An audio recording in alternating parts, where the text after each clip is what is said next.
Eh bien aujourd'hui c'est important parce qu'on est avec l'ensemble des représentants du canoë-kayak. C'est donc une passe mixte à la fois pour la continuité piscicole et pour les canoës.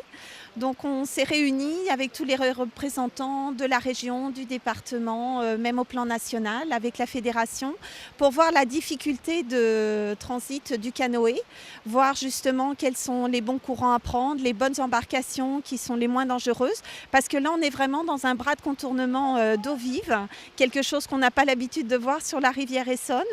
Et ils sont là pour définir précisément le bon parcours à faire. Oui, suite aux travaux que le CERS fait sur la rivière, à chaque fois, normalement, on se rencontre avant pour voir les plans, pendant les travaux, et puis après, on fait les essais comme aujourd'hui. De flottabilité, des navigations, de tout type d'embarcation qu'on peut avoir au niveau de la fédération. Alors que ce soit des kayaks, des canoës, des bateaux gonflables.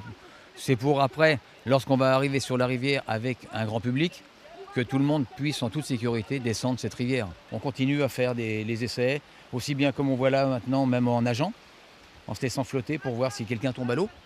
C'est aussi ça. Ah, moi, je la trouve très difficile.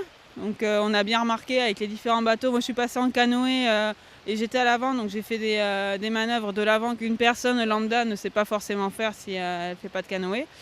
Et on se serait coincé dans les cailloux beaucoup plus d'une fois. Tout ce principe-là de passe à canoë, c'est vrai que la fédération a besoin d'y être associée, donc que ce soit au niveau national et après ça redescend au niveau régional et départemental, vu que c'est eux qui sont le plus près du terrain. Mais c'est vraiment important pour que les canoës, la pratique ne soit pas dangereuse, parce qu'aujourd'hui, il y a plus de 5 millions de pratiquants en France.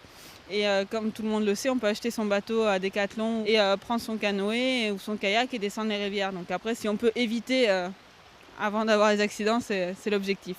C'est vrai que c'est toujours dur de trouver la complémentarité entre la libre circulation piscicole, où il y a des critères techniques à respecter assez rigoureux. Donc avec les vitesses, les puissances dissipées, des paramètres à prendre en compte au droit de chaque contraction, ce qui n'est vraiment pas évident. Chaque emplacement d'enrochement est calculé. Et donc là, par exemple, on vient de voir avec le canoë-kayak, il faudrait revoir l'emplacement de certains enrochements, mais plus dans les fosses.